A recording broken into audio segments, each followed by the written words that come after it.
Alan's Off Air, Alan's Off Air, Alan's Off Air podcast.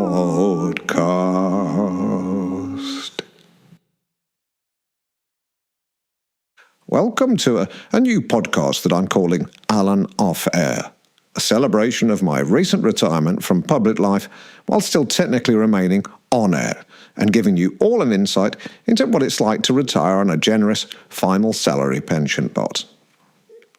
Episode 1, Cromer Beach.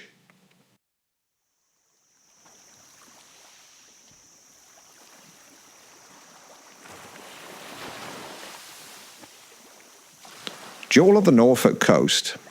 Not a jewel you'd keep in a velvet pouch, more one you'd find in an old Tupperware box at the back of the cupboard under the kitchen sink, but a jewel nonetheless.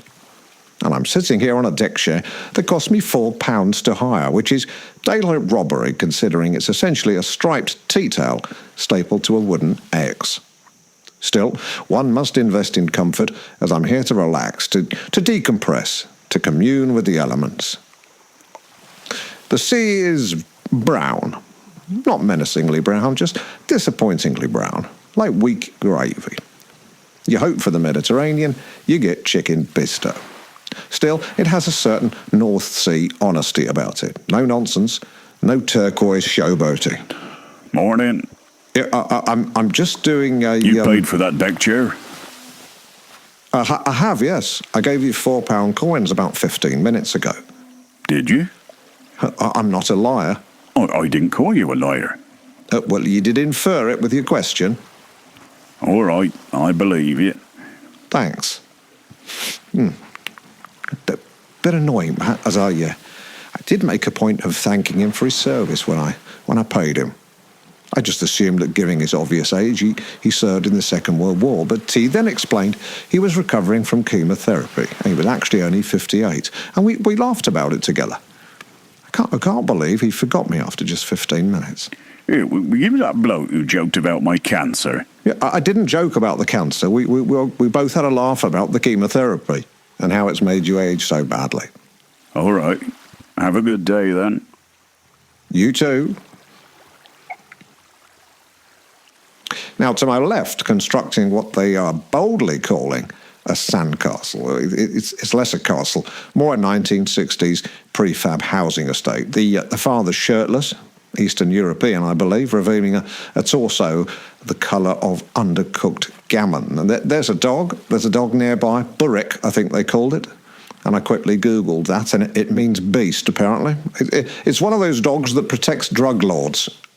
Now, no, I'm not suggesting the Sandcastle man is a drug lord, but if he applied for the role of drug lord, he would certainly make the second interview. Oh, there you go. Burrick is now fouling himself.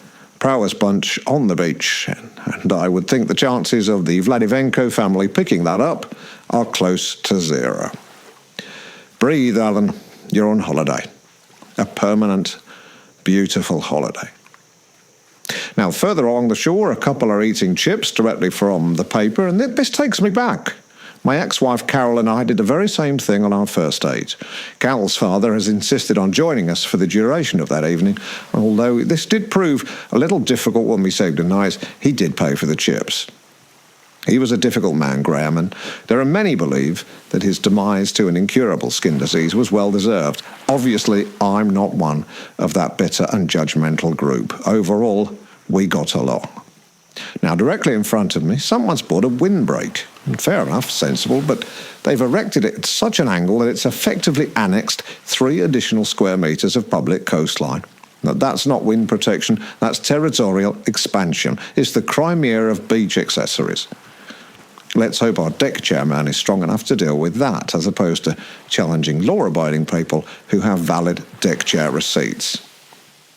The tide is now creeping closer to my deck chair. I can see it advancing, subtle, sinister, like a liquid bailiff. Maybe it's a symbol of time. Retirement brings great comfort, but you can't help thinking about how quickly tomorrow seems to come. I came here for tranquility, for restorative sea calm, but this isn't the place I once loved. This isn't relaxation. This This is a test, and I, Alan Partridge, did not drive all the way to Cromer to be psychologically profiled by a deckchair attendant with early onset dementia or a communist dog. I think your 4 hours are up by now. Now, I've only been here 20 minutes, for God's sake.